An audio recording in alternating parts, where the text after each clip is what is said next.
रोज रोज कहते थे कि पीएम चुप है, उन तमाम मुद्दों पर देश की संसद में पीएम ने बोला है, चाहे वो मणिपुर हो या फिर नीट हो। आप क्या कहेंगे इस पर आलोक जी? रुको जरा, सब्र करो। सबसे पहले तो देश के प्रधानमंत्री का हाथ जोड़कर बहुत बहुत धन्यवाद। उन्होंने एहसान किया देश के ऊपर कि वो संसद में बोले। वो तो महामानव हैं, विश्व गुरु हैं, वो संसद में बोले मतलब वो तो उनका तो डायरेक्ट कनेक्शन भगवान से है। वो भगवान के जो प्रतिरूप हैं वो संसद में बोले, उनका बहुत बहुत कोटि कोटि नमन। गजब हो गया, देश के प्रधानमंत्री संसद में हिंदुस्तान की नहीं बोलेंगे तो क्या पाकिस्तान की संसद में जाकर बोलेंगे? गजब बेइज्जती है। इतने ज्वलंत मुद्दे हैं, देश के प्रधानमंत्री आज भी झूठ बोलने से पूरी तरह से कतराए नहीं, आज भी झूठ पे झूठ, झूठ पे झूठ। और कल जिस तरह से लोकसभा में निर्लज्जता का परिचय दिया वो पूरे देश ने देखा। एक तरफ हाथरस की घटना हो रही है, सैकड़ों लोग मर रहे हैं, और देश के प्रधानमंत्री का अंतिम भाषण का जो हिस्सा था, आज तो मुझे बड़ा मजा आ रहा है। किस बात का मजा आ रहा था मुझे नहीं पता है। 2.5 घंटे आप विपक्ष को कोसते हैं, मिमिक्री करते हैं कि शोले फिल्म और पता नहीं कौन कौन से एग्जाम्पल देकर आप देश के प्रधानमंत्री हैं। चुनाव समाप्त हो गया है, आपकी वो मंगलसूत्र और मुजरा की भाषा देश ने अस्वीकार कर दी है।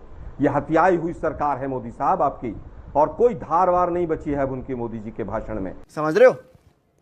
समझ रहे हो आप सोशल मीडिया, यूट्यूब और तमाम आंकड़ों को देख लीजिए। तमाम सांसदों को 10-10 गुना ज्यादा सुना है देश की जनता ने। मोदी जी के झूठ को अब कोई नहीं सुनना चाहता है। उन्होंने सबसे पहले झूठ बोला कि मणिपुर में शांति आ गई है। अरे पिछले 1 महीने के अंदर 1 दर्जन से ज्यादा हत्याएं हुई हैं, फिर कैसे शांति आ गई है?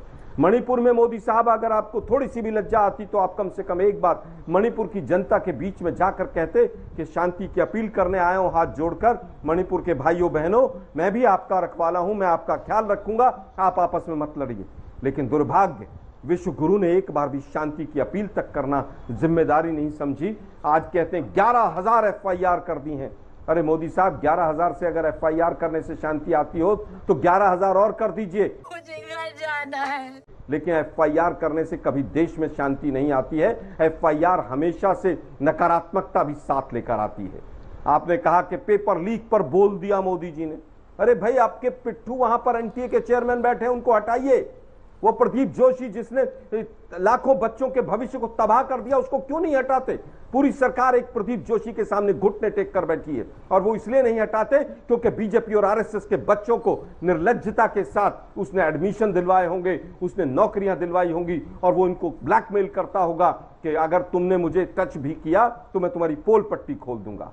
आप कहते हैं बहुत अकॉर्ड कर दिए हमने, बहुत कुछ कर दिया। नागा अकॉर्ड हो गया, पूरे हिंदुस्तान के मीडिया को भी नहीं पता कि नागा अकॉर्ड में क्या हुआ था। पूरे देश ने देखा किस तरह से नागालैंड और असम की पुलिस आपस में 4 बार 5 बार आपस में गोलियां मार रही है, लेकिन किसी उसने उसके ऊपर ध्यान नहीं दिया। 2017 में SSC का एग्जाम जिस तरह से 0 ईयर हुआ था, और SSC के बाहर लोधी कॉलोनी में हजारों बच्चे बिहार और यूपी के आकर और तमाम परीक्षार्थी बैठे थे, आज तक कोई एक्शन नहीं हुआ है। आप कहते हैं कोई नहीं बचेगा, किसी को नहीं छोड़ा जाएगा।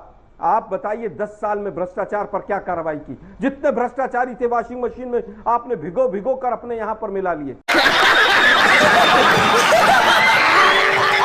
MSP पर 2 साल हो गए कमेटी बने, क्या हुआ? एक मीटिंग तक नहीं हुई। MSP की कानूनी गारंटी की बात थी। मैं समझता हूं कि अब मोदी जी के भाषण को, झूठ को, वही घिसा पीटा टेप रिकॉर्डर, वही बौखलाहट उनके चेहरे से नजर आ रही है।